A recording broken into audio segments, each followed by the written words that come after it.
Magandang hapon po sa lahat. Luzon, Visayas, Mindanao, kung saan kayong dako ng mundo po, tayo nagbabalik dito sa aking munting channel po. Ayan, Samuel Soriano TV 29.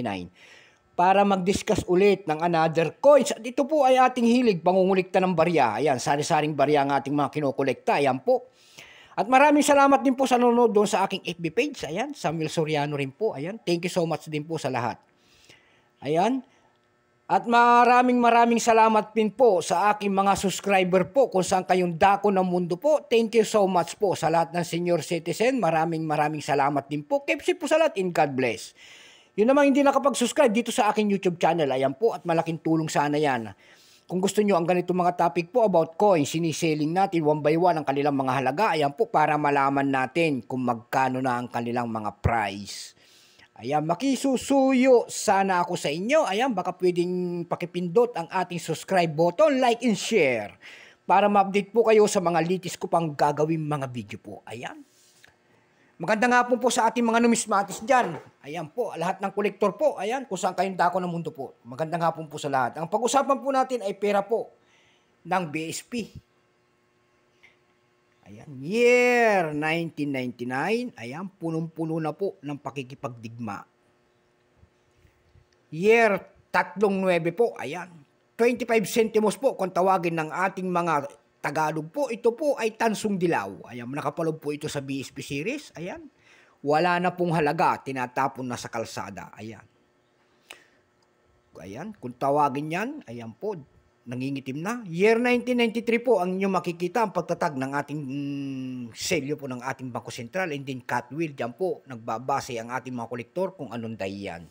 Kung tawagin niya ang sale of the Central Bank of the Philippines po. Ayan.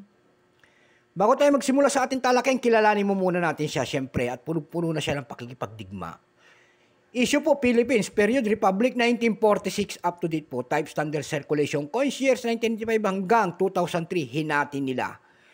Dapat ang year nito ay 1995 hanggang 2017. Pero itong 1995 hanggang 2003, non-magnetic kasi.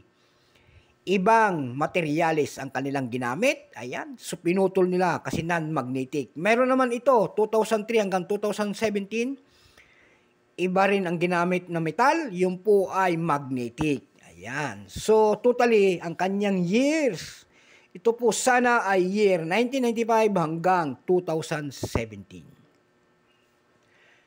Currency, piso po, 1967 up to date po. Composition nito ay brass. May bigat po itong 3.8 grams. May haba pong 20 mm. May kapal po naman itong 1.5 mm. Hugis po, syempre bilog. Orientation nito, middle alignment. Number and dash 1682. Reference number KM-271. Ito pong year 1999 na po ito, napakahirap na pong maghanap ng kanyang price. Ayan, ito po ay 16% lamang, no mintage pa. Wala pa pong ibinababa ang ating Bangko Sentral kung ilang piraso ang ginawa na sa barya na ito. Ayan. Pero may price na doon sa ating numista kung tawagin ng ating mga kolektor. Yung kanyang very fine, 13. Extra fine, 29. Ayan. Dako naman tayo sa kanyang price. Sinasabi ko sa una pa lang, mahirap na maghanap ng kanyang price. Doon sa ebay.com po, may nagbebenta nito ng $3.99. Mayroon ding $2.99 at $1 po yung pinakamababa. Yan lamang po aking maibabahagi po na kanyang price. Doon sa carousel at saka sa wala ho tayong makita. So hanggang dito na lamang po. Ayan. Luzon, Visayas, Mindanao, kung saan kayong dako ng mundo po. Keep safe po sa lahat and God bless.